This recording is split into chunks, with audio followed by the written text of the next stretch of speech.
Après avoir suivi les exposés des présidents João Lourenço, président de la République d'Angola et président en exercice de la CIRGL, sur les contacts entrepris auprès des leaders des groupes armés et du président Faustin Archange Touadéra, qui a déroulé l'évolution de la situation politique et sécuritaire dans son pays, ainsi que de son engagement à tenir informés ses pairs de la CIRGL des conclusions des concertations en cours et de l'avancée du processus de paix initié,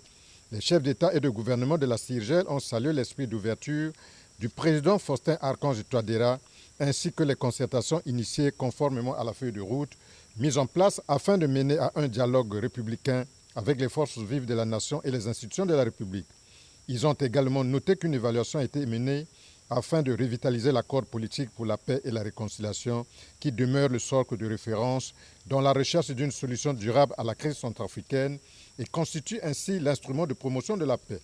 Les dirigeants de la CIRGL ont pris acte des principes directeurs de la feuille de route vers un dialogue républicain et encouragent au respect de ces principes afin de permettre la réussite du dialogue républicain, notamment le respect de la Constitution de la République centrafricaine du 30 mars 2016 et de l'ordre constitutionnel représenté par le président de la République, le renforcement de la souveraineté de l'État par le respect de l'unité nationale et de l'intégrité territoriale de la RCA,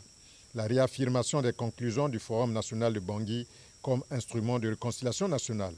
la réaffirmation de la PPR-RCA comme instrument de paix et de lutte contre l'impunité. Denis Sassou Nguesso et ses pairs se sont aussi félicités de la résolution 2566/2021 du 12 mars du Conseil de sécurité des Nations Unies sur la situation en République centrafricaine et se sont engagés à poursuivre une mobilisation soutenue et coordonnée en vue de la recherche d'une solution pacifique à la crise centrafricaine sous l'égide de l'Union africaine, conformément à l'accord du 17 juillet 2017 qui a mis sur pied l'initiative africaine ayant abouti à la signature de la PPR-RCA de février 2019 à Bangui.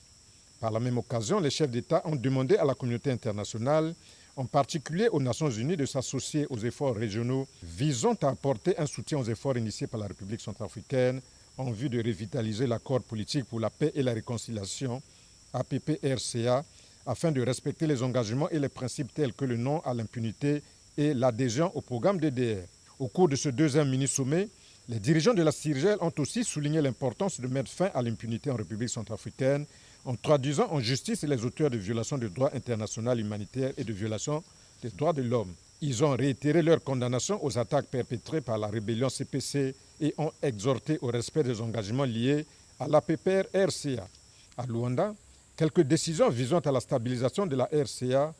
partant de la sous-région ont été prises, parmi lesquelles l'engagement des chefs d'État et des partenaires internationaux à l'accomplissement de la paix, la stabilité et la sécurité en RCA, dans l'esprit de la feuille de route du dialogue républicain, ainsi que de mener un travail approfondi avec la République centrafricaine sur la coopération transfrontalière en vue d'étudier les mécanismes pouvant permettre une plus grande capacité de contrôle sur son territoire.